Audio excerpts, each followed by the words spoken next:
Boa noite, torcida tricolor. Aqui é o Hugo Seixas, gravando mais o Tricolor no Trânsito. Hoje, dia 9 de abril de 2026, quinta-feira, 2 dias depois da frustrante estreia pela Libertadores desse ano lá na Venezuela. Abri o vídeo para comentar algumas coisas que eu falei ontem, que pode ter ficado meio confusas, e falar sobre outras coisas também. A primeira delas é que o Marcelo, em entrevista ao Romário, lá no podcast do Romário, tentou contar lá a versão dele sobre o que aconteceu com o Mano Menezes. Muda alguma coisa? Não. O Marcelo é craque mundial, ídolo mundial, um dos maiores jogadores formados em Xerém, eu acho.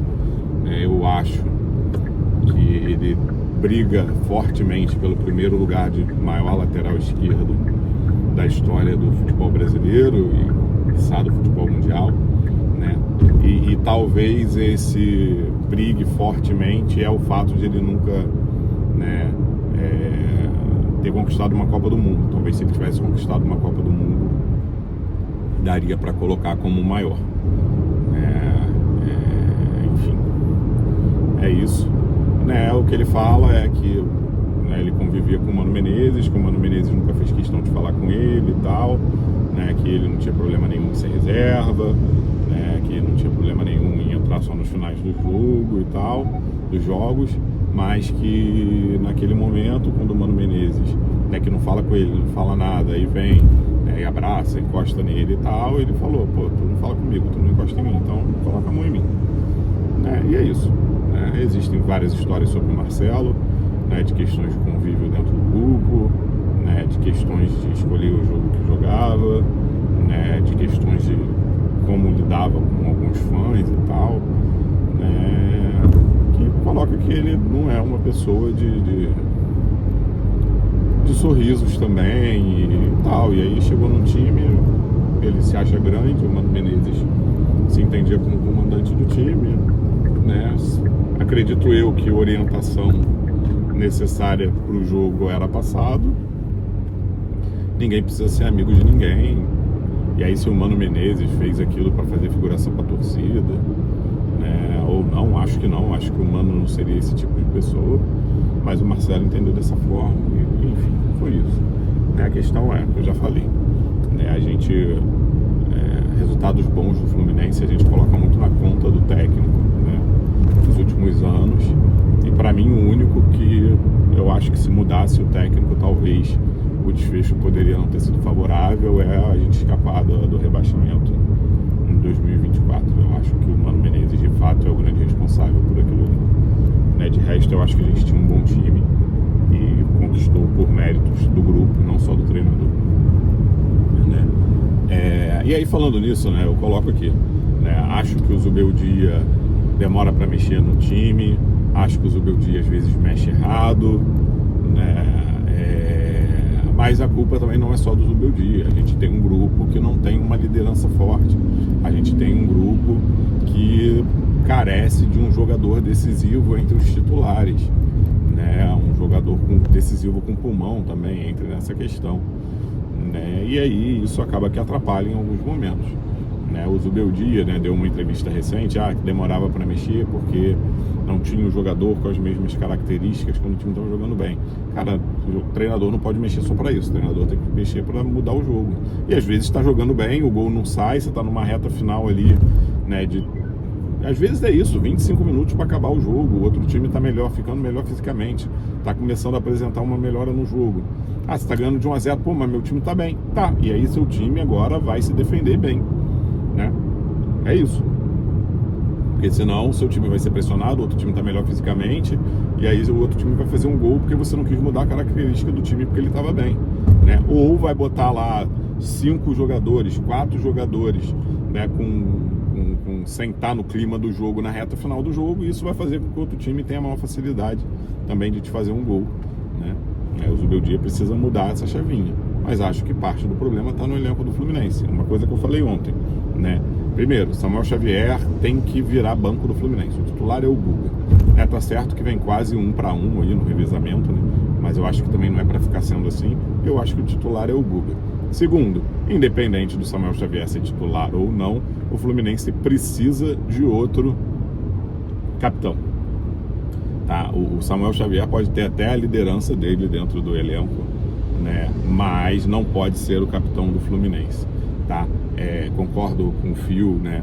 Que o Samuel Xavier ele é chiliquento. O Samuel Xavier, às vezes, na cera que ele faz, né, em alguns lances, né, ele faz no momento errado, que às vezes é um momento que o Fluminense precisa correr atrás do resultado. Tá? Ele não é capitão, ele não é o cara para ir lá falar com o técnico, entendeu? Ele não tem isso, né? E aí, quem que você acha que pode ser no Fluminense?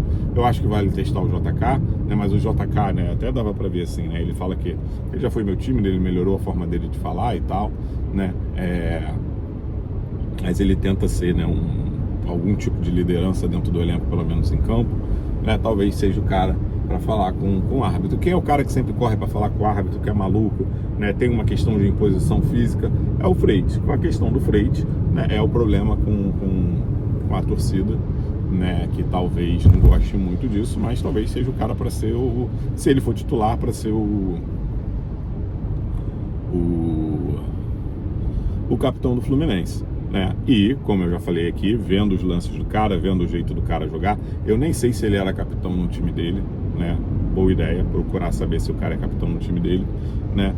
Saber se o Midian, né? Eu vejo o Midian com essa característica de liderança, de imposição dentro de campo, né? Para o time adversário, não sei como é que seria de vestiário, né? E de talvez até no futuro vir a ser capitão do Fluminense, né? E aí uma boa notícia, né? Parece que saiu no GE que o cara vem treinando bem e tal, não sei o que, tá esperando a oportunidade para entrar. Sendo que nos últimos jogos, né? O que o Zubeldia fala?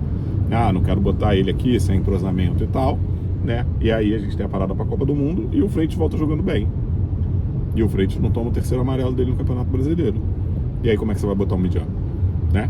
Ele é a opção para a zaga pela esquerda. Ele não é a opção para jogar no lugar do Gêmeos do lado direito, no lugar do Ignacio, no lugar da minha avó pelo lado direito. Ele é a segunda opção para jogar pela esquerda, né? Gostaria muito que alguém me trouxesse um time, um técnico que joga com 2 zagueiros canhotos. Eu acho que não existe, né? Já deve ter acontecido, já é aquilo. Toda regra tem uma exceção e a exceção serve para comprovar a regra, né? Falei aqui do Samuel Xavier, né? Ontem falei muito da questão do Ganso, né? Que a gente fica botando o Ganso pra merda. O Ganso jogou nada contra o Curitiba e o Acosta jogou pior que o Ganso no jogo contra o Laguaira, né? Mas mesmo assim acho que existem momentos do jogo que a gente quer ver as nossas lideranças técnicas, os nossos maiores criadores jogando junto, principalmente quando o outro time não está nos ameaçando, entendeu? Qual seria o problema de a gente ver Ganso, Savarino e Acosta por 5 minutos que fosse, por 10 minutos naquele jogo contra o Laguaira, né? A gente não estava sofrendo no jogo. E aí o René era o meio de campo na reta final do Fluminense com o Ganso em campo, né? Enfim, não me toquei, vou por aqui mesmo. Essa é uma questão do jogo de ontem. Então são coisas que o senhor Zubeldia tem que resolver, sabe? Não é falar de arbitragem, né? O Fluminense foi prejudicado contra o Curitiba, enquanto o time que teoricamente a gente estava ali, né, próximo no número de pontos, né, foi beneficiado num lance parecido, né, no seu jogo no final de semana de Brasileirão, né? E aí, na Libertadores, o Fluminense tem um pênalti não dado, tá? Aquele pênalti do braço do jogador para mim é muito pênalti. O do JK eu disse que eu não daria nem a falta fora da área, mas é complicado porque você tem um lance de dúvida de pênalti antes, aí depois você tem outro, o juiz resolve não dar nenhum dos dois, e tem a questão do cartão amarelo dado para o jogador errado, que deveria ter sido corrigido pelo VAR, né? E o jogador do Laguaira ter sido expulso. O Fluminense ganharia o jogo? Não sei, né? Uma coisa que eu esqueci de falar ontem. Não sei, mas, né, se você está jogando com um jogador a mais, a gente sabe que aumenta a chance de você ganhar. E aí, coincidentemente, parece que teve alguma coisa no jogo do Palmeiras, né? Não sei. Mas o rival que a gente vai enfrentar no final de semana, fazendo um teste aqui, né? O outro vídeo cortou pela metade, né? E eu vou tentar juntar os dois, coisa que eu nunca fiz. Então, se você está escutando falar isso, é sinal que deu certo, eu consegui juntar os dois vídeos. Beleza? Como eu falava, né? O rival que a gente vai enfrentar sábado, né? teve, né, foi favorecido no jogo pela estreia da Libertadores, né? O jogador deles, que conhecido por tomar alguns cartões vermelhos, né, pisou no tornozelo do outro jogador, né? E não foi expulso, o VAR não mudou a decisão de campo. Lembrando que, mas é um lance que, né, não tinha como ele tirar o pé e tal. A gente teve um jogador expulso por imprudência, né, por ter feito algo parecido. Mas quebrou a perna do outro jogador. Não interessa, o risco tá ali. Se a imprudência pode expulsar o jogador, né, tá ali. Mas foi porque quebrou a perna. Tá? Existem lances no jogo que o cara não está sendo imprudente, que pode causar uma lesão grave no outro jogador, e nem por isso o jogador é expulso, né? Então é isso. Deveria ter sido expulso, sim. Segundo, foi a linha do VAR traçada no cotovelo, né, do jogador adversário, né, que anulou o gol que empataria o jogo, né? Então, complicado, né? Tem hora que dá vontade de seguir ali o pensamento do Vago do Sodanense mesmo, né? Porque, essa semana tá aparecendo que, meu irmão, o Vago tem completamente razão, né? Para completar o problema arbitragem, né? Imagina, 3 jogos na semana, você ser prejudicado 3 vezes, né? A gente vai enfrentar o time de Remo do Rio, né? O time de Remo da Gávea, e o árbitro é o senhor Rafael Claus, né? Enfim, veremos. Não vamos, né, ficar falando de arbitragem antes do tempo, porque aí parece que é chororô. Parece, né, que a torcida do adversário está pedindo para adiar o jogo porque os jogadores deles estão cansados, sendo que ele jogou com parte do time reserva a estreia na Libertadores. Enfim, mas não sei se isso é verdade. Né, eu falei lá do Marcelo, falei da questão de Samuel Xavier titular, falei que é necessário, dependendo de como está o jogo, ver Ganso, Savarino e Acosta juntos, né? Falei de quem eu acho que poderia ser titular do Fluminense, né? Então eu acho que é basicamente isso para se falar hoje, né? Sim, né? Quando eu estava terminando de falar, né, da questão de que se o jogador do Lagoaira fosse expulso, eu não sabia se a gente ia ganhar ou não o jogo, né? Eu falei que, lembrei de uma coisa que precisava falar. Assim, a estreia é frustrante, não acho que é vergonhosa, né? Acho que o Zubeldia errou, e aí vem uma questão, né? O Fluminense, né, na terça-feira, me passou de novo a imagem que eu já tive no ano passado, né, de um time indolente, né, que em certos jogos o Fluminense acha que vai ganhar o jogo, ponto, e que não precisa fazer nada. É o que eu falei, nós tivemos 18 finalizações, 8 delas gols. Eu acho que a gente teve pelo menos 3 grandes chances de gol no jogo, né? Que para mim não são números ruins. Mas o adversário é muito ruim, tinha que fazer mais. Também não discordo disso, né? Mas parece um time blasé, né? O Fluminense foi um time blasé na terça-feira, né? E eu acho que isso é um dos motivos de a gente não ter ganho o jogo, né? E aí, né, é isso. A gente já foi assim em outros momentos ano passado, com outro técnico. Eu não lembro tanto disso com o Zubeldia, né? Lembro mais com o Renato Gaúcho, né? E aí é isso. Se isso está acontecendo agora, o problema para mim não é tanto o técnico, entendeu? É um problema do grupo. E aí não sei quem é que vai berrar no vestiário para fazer isso mudar, né? Talvez a diretoria tenha que...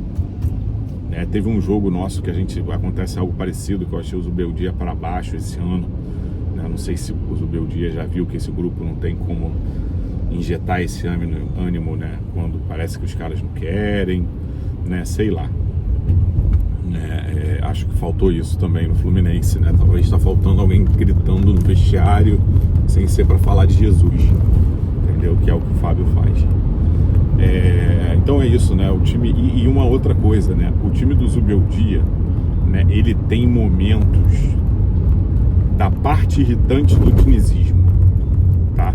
Às vezes insiste com uma saída lá de trás que não dá certo, né? Os jogadores não estão em dia de trocar aquele passezinho curto, ou a marcação encaixou.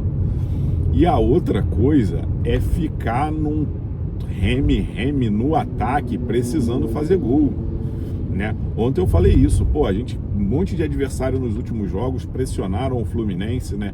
A gente em alguns jogos acabou não saindo com a vitória por causa disso, ou empatou, ou tomou uma virada, porque o time resolveu chuveirar na nossa área e não ficar tocando a bola. Toca a bola aqui, toca a bola ali, toca a bola aqui, toca a bola ali.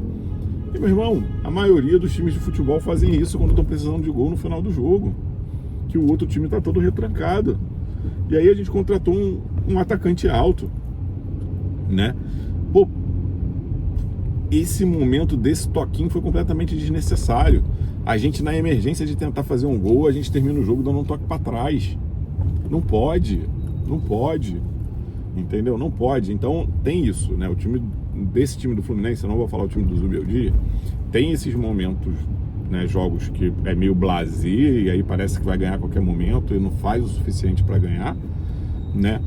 E tem essa questão, né, também de ter momentos do dinizismo ruim, né, que é ou insistir com essa bola lá de trás que não tá dando certo e aí a gente acaba tomando gol, né? Ou de ficar nesse toca improdutivo na frente, mesmo com o time precisando fazer gol, né? Então são algumas coisas que eu tinha esquecido de falar ontem, beleza? Falei muito, né? 15 minutos de vídeo cortado pela metade, talvez tenha que fazer outro vídeo, mas se você viu esse é porque eu consegui juntar os dois, beleza? Saudações tricolores, faz o urso, faz o duplo L.